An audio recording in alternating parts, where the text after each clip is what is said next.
Hello, ready to writers, and welcome super sentence stackers.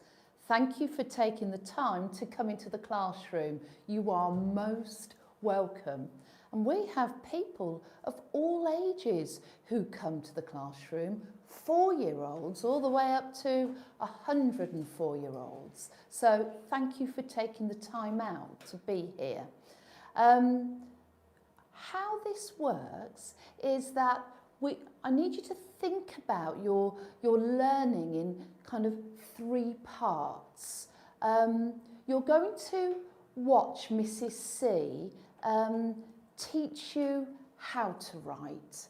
Then I'm going to ask you to go and find a film and watch it.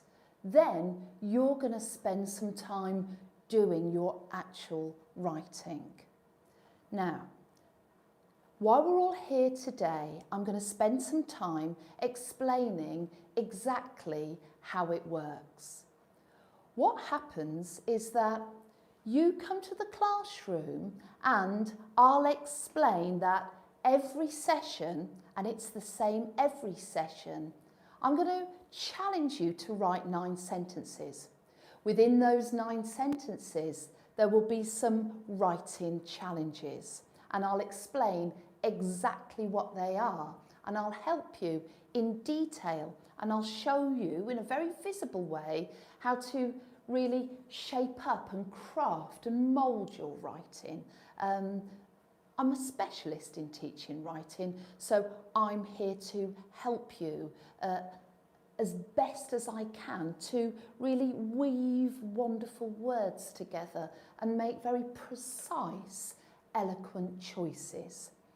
Now, what I'm going to ask you to do soon, after you've watched me teach writing, is I'd like you to go and find the gorgeous film Kitbull. Now, if you look in the description below, there is a link to the film, and this is a gorgeous film about 2 characters, actually. We're going to name those characters now so you know how to write about them in your story chunk. The cat is going to be called Kit, and the cat is a girl, so we'll be using the pronoun she. There's another character who's a dog, who's called Bull, and we'll be using the pronoun he, or actually naming him by his name, Bull. Both Kit and Bull need capital letters because they are pronouns. We are going to be writing a 3rd-person narrative, so that we have good cohesion across the nation's story, we're all going to choose the same character names.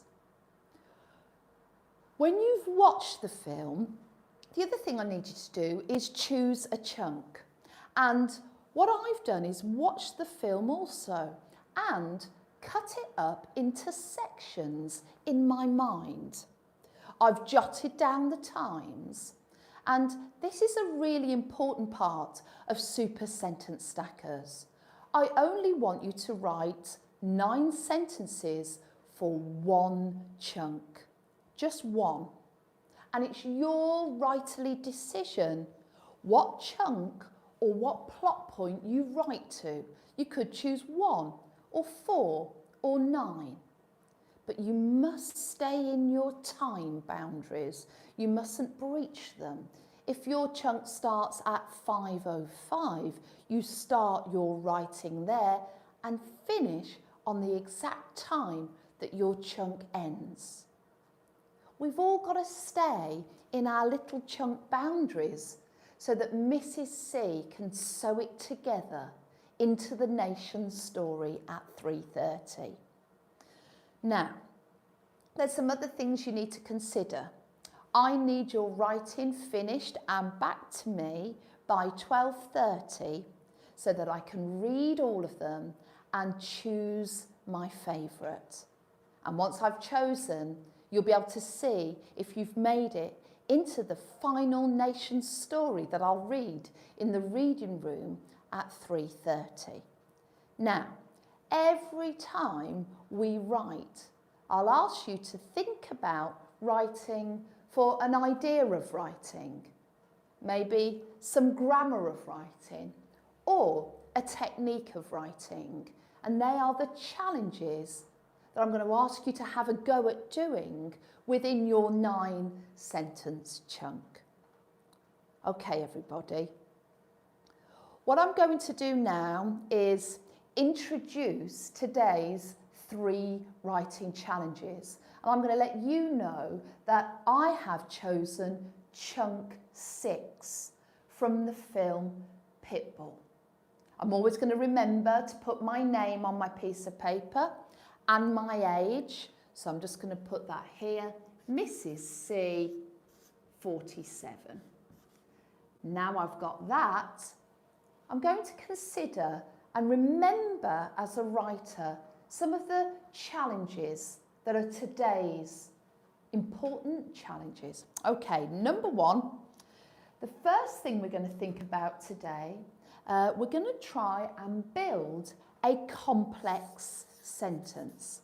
Now, this complex sentence is going to start with certain conjunctions or phrases. And I'm going to give you a choice of 4 today. Okay, I'm going to write those down now, and a bit later on, when I do some demonstration writing, I'm going to show you how to build and construct a complex sentence.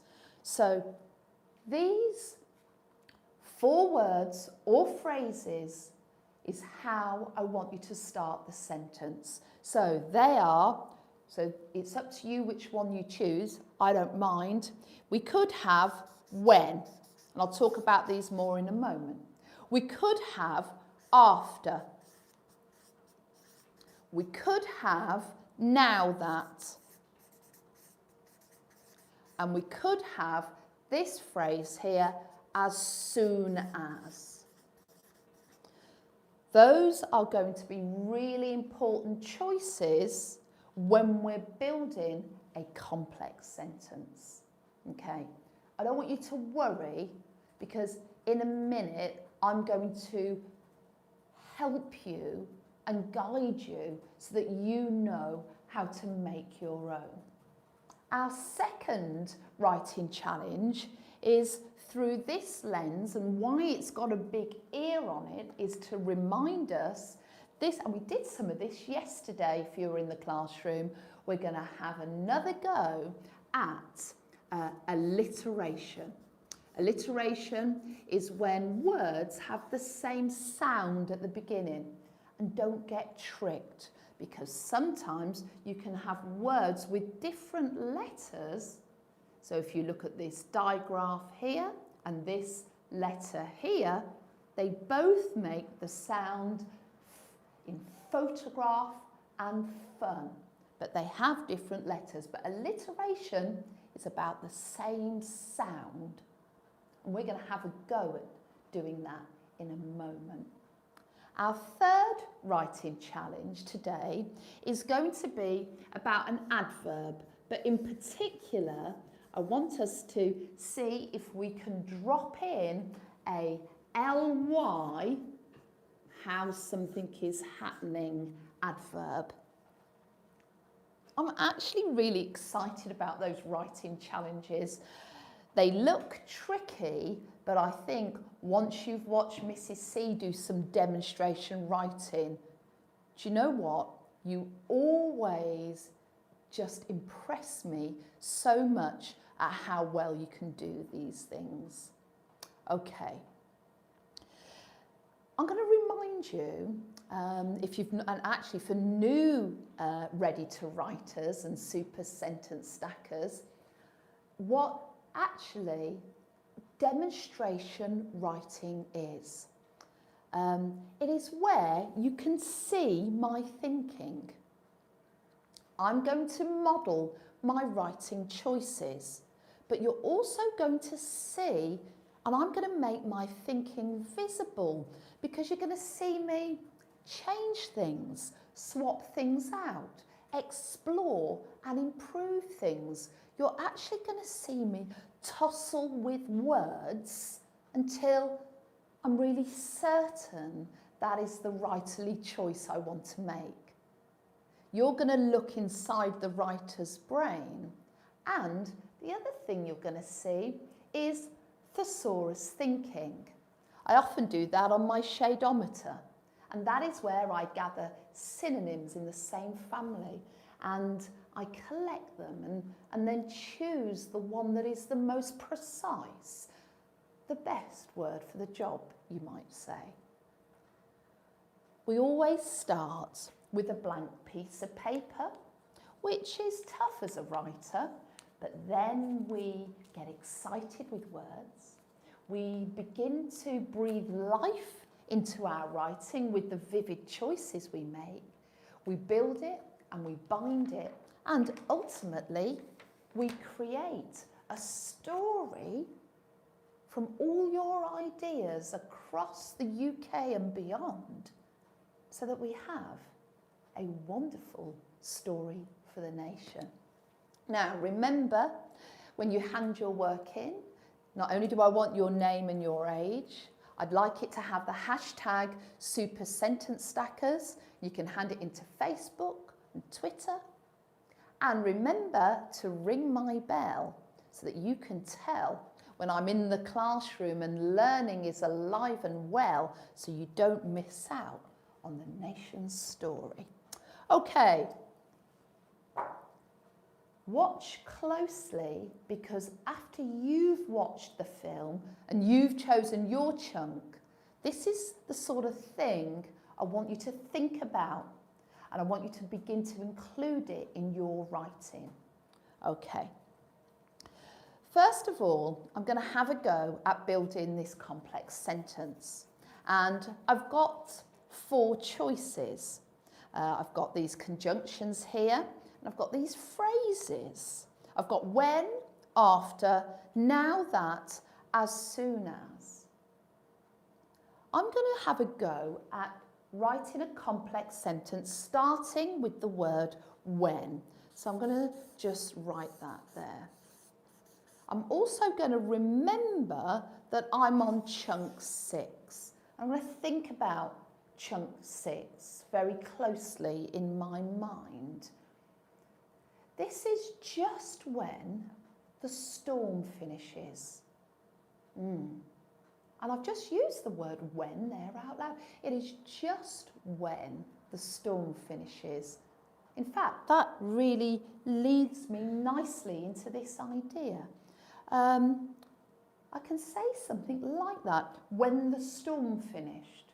When the rain stopped. I might drop an adjective before the rain. When the heavy rain, because it's quite a big storm, when the heavy rain stopped. Now, that is a lovely clause. It's got a verb in it, stopped, but it doesn't make sense on its own. When the heavy rain stopped. But it is a really good clause. It can be my subordinating clause in my complex sentence. After my comma now, I'm going to talk about the subject of the sentence. I'm going to talk about my main character. I'm going to, straight after the comma, I'm going to talk about Kit. Kit the cat. When the heavy rain stopped, Kit, and in the film, he is very, he's got these skittering movements. He's very light. He kind of moves very quickly, very different from Bull, actually. Really interesting movements between them, and he's always hopping around. I want to now put some movement in here. When the heavy rain stopped, Kit jumps off the rubbish pile. Now, jumped, I'm not sure if that's the word I want to use, so I'm going to go over to the shadometer. I'm going to do some thesaurus thinking. I've put in here the lens of action, and I'm going to write down jump, and then I'm going to gather other synonyms that I could use. Jumped, leapt. Oh, I like that word, leapt. That's still in the past tense. It's interesting, isn't it? Many verbs that are regular end in ed. This is in the past tense and it's irregular. But I still know it's in the past tense. Sprung. Oh, yes. Bounded. Oh, I've got a mix of regular and irregular verbs. I like all of those. I think my favourite is leapt.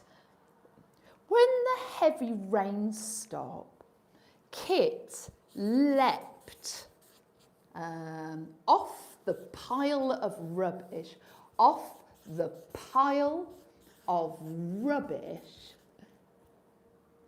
And because they're forming a friendship, I want to say that now in really clear, concise words.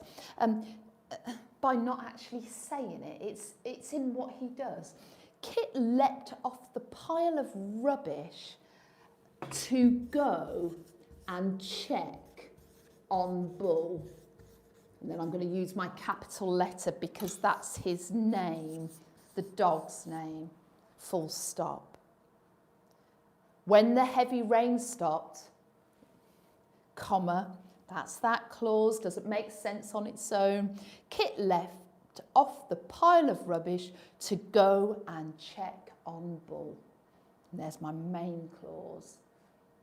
Remember, if you choose one of these conjunctions, then write something descriptive, then put in your comma, then you can build another sentence, a main clause. You will have met that challenge. It's tricky, but I'm really looking out for what you do with that. Okay, I know you're good at this, guys. Alliteration. Same sounds at the beginning. But I want us to think about a little alliterative pair. I still want the action happening now. The storm has finished. I want to feel the movement. I want it to feel alive and action-packed. One of the things when Kit goes over to see Bull and she jumps off the rubbish pile, something catches her eye, and it's a little orange bottle top. I want to sort of get the right word. She saw, I'm not sure about that. Let me go over to my shadeometer. I'm going to change that for me knowing I need to gather a range of looking words. So I had saw. I'm going to write that down to get me going. She saw. She spotted. Well, that's a good idea. She noticed. She discovered. I like spotted. I'm going to use that, I think. She spotted an old orange. I'm actually not trying to do alliteration there. It just kind of fell into my writerly palm. That sometimes happens. She spotted an old orange bottle top on the ground. Top on the ground. I'd like to now think actually about alliteration and do some pairs of words. If I just put my alliteration ear here, I've got rhymes coming out all of the place. Here, an ear. Oh dear, I do make myself laugh. Right, here we go then. Alliteration pairs. Pushed, because she pushes the bottle top, doesn't she? She pushed it. She tapped it. I've got another idea. She rolled it. She flicked it. All of this injecting movement into the story. If I've got to now think of same sound words to go with this, I'm going to have a little go to see if I can do it. She pushed and pulled it. She pushed and poked it. Oh, I like poked. I'm going to do that. She tapped and tipped it or tugged it. Oh, tipped. She tapped and tipped it. She rolled and it sort of bounces around. Rolled and ricocheted. Oh, that's a hard word to spell, Mrs. C. Ricocheted. I think there's some silent letters in there. That might be a word I need to look up. Let's have another go. Ricochet. C-H-E-D, ricocheted, and flicked and flung. Wow, they're good. I think I'm going to have tipped and tapped. She spotted an old orange bottle top on the ground and tipped and tapped.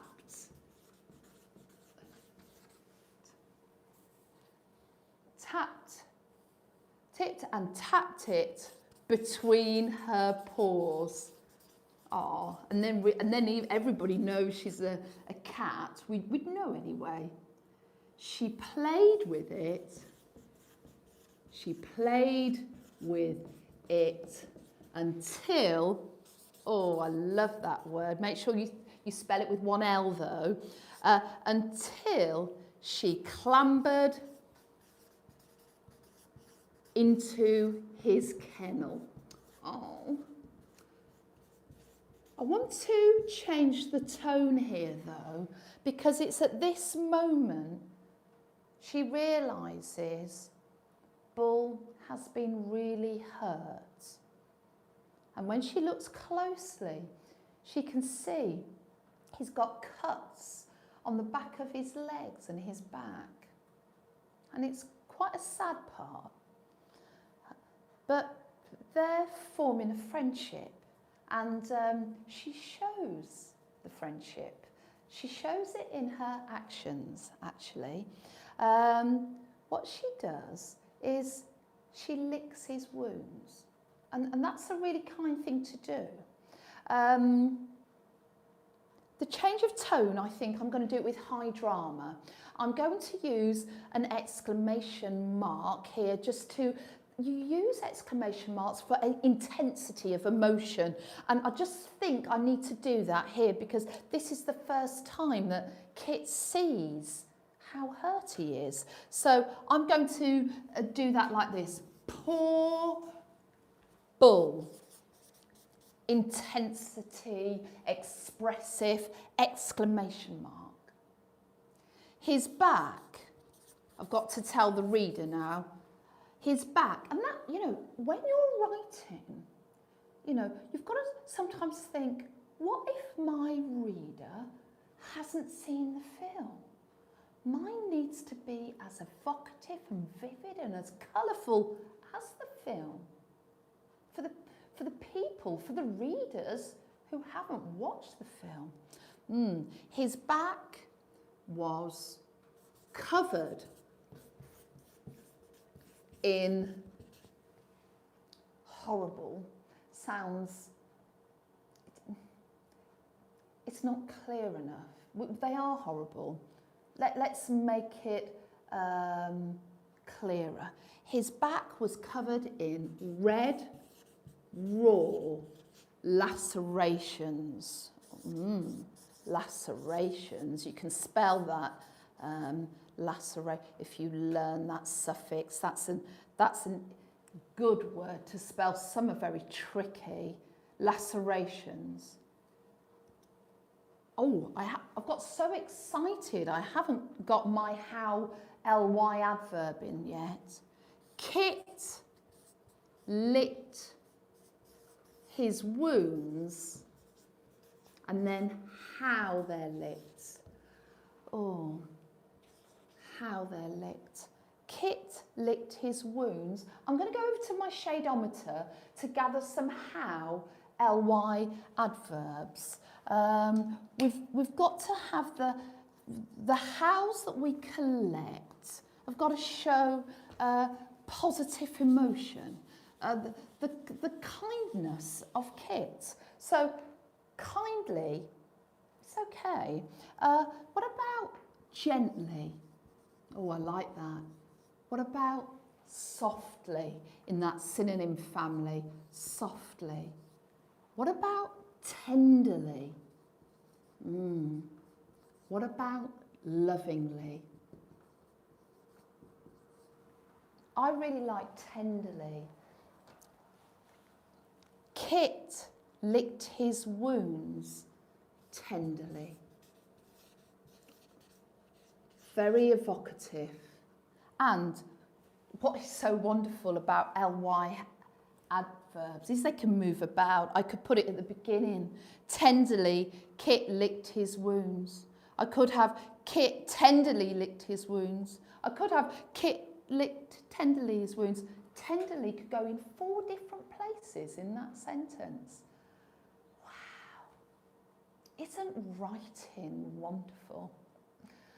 Okay, folks.